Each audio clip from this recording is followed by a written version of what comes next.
All right, how about a comparison, Scottie Scheffler to Jon Rahm? Rahm with 4 wins, including the Masters, all in the first 4 months. Scheffler won 2, including the Players, but 15 top 10s, 5 more than Rahm, so more consistent. Scheffler with the best aggregate score at the majors at 18 under, but again, without a win. Rahm victorious at the Masters, tied second at the Open, and tied 10th at the U.S. Open. Rahm, by the way, with the same season as Scheffler in 2022, when Scheffler also won Player of the Year, 4 wins, first 4 months, including the Masters, but nothing after Augusta National. So, did they get it right? Why or why not? Yeah, they definitely got it right.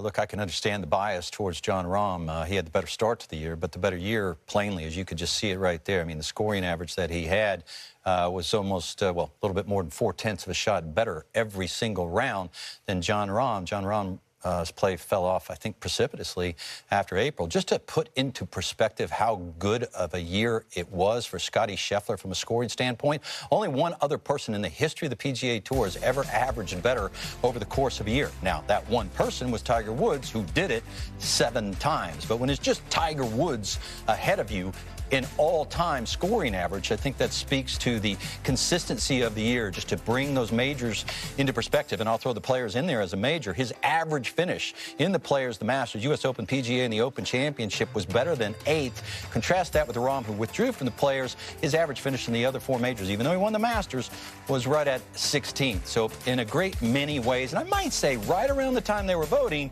Jon Rahm was defecting to live, and Scottie Scheffler was winning the Hero. Now, the Hero doesn't count as an official win, and we can argue about whether or not that should have affected the vote of Jon Rahm, but I can't help but that influenced, thinking that it influenced it to some degree. Eamon? Yeah, I'm kind of old school, though. I disagree with you on this. I tend to think that trophies rather than spreadsheets ought to determine Player of the Year, and if 4 wins, including the Masters, was good enough last year to get Player of the Year, but it's not good enough this year. I do think it comes down to the politicization and the timing of the vote that you mentioned. The voting ran from December 1st through December 15th. Jon Rahm left for Live on December 7th, but there had been a couple of weeks of noise, all of which was undenied by Jon Rahm for those couple of weeks. And I think essentially the members decided they didn't want to give Player of the Year to a player representing their tour who might be on another tour by the time it's actually handed out.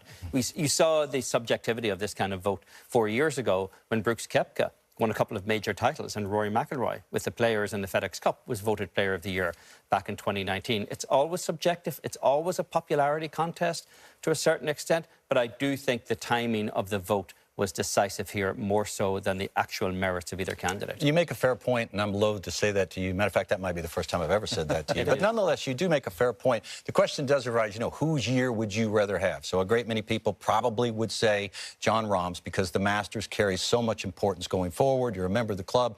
But from a banker's perspective, from an accounting perspective, whose year would you rather have? We'll pop these up. Jon Rahm, would you rather have $21 million or $16 million? Can't put a price tag on a green jacket, partner. Well, fair point. And why aren't we including Rahm's petro dollars here? I mean, it's a great game these days. You play great on the PGA Tour, and the Saudis want to pay you for it. Well, that's a fact. Well. Every single time someone makes a run, you just think, well, here come the Saudis. But this does speak to the consistency, and I will maintain that it is Player of the Year. It's not Player of the Moment. Don't get caught up in that. It's like, who played the best golf over the entirety of the year? And from that perspective, it is clear in a way. Jon Rahm wasn't even second in scoring average. That was Rory McIlroy. So clear in a way, at least in my view, of Scottie Scheffler. It's also not most consistent Player of the Year that they're given the award for. Yeah. And in fairness, no one comes close to Scottie Scheffler on that, because of the 6 starts where he wasn't in the top 10, that includes 2 finishes of 11th and 1 of 12th. So the guy was there or thereabouts all the time.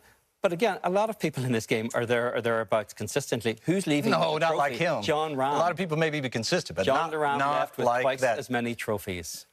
Look, he did. If Scheffler putts well this year and strikes the golf ball the same way, well, that's probably the... We will not be having a debate on this set in 2025. Of all the questions that you could ponder about 2024, unrelated to Live, obviously at the top of the list, it's where and when and how will Tiger Woods play? Will Rory McIlroy sort of end that major championship drought? But I would say maybe 2A, 2B is if Scottie Scheffler putts well. Because if you just go back, sort of remember what he did last year and how atrocious he was on the greens.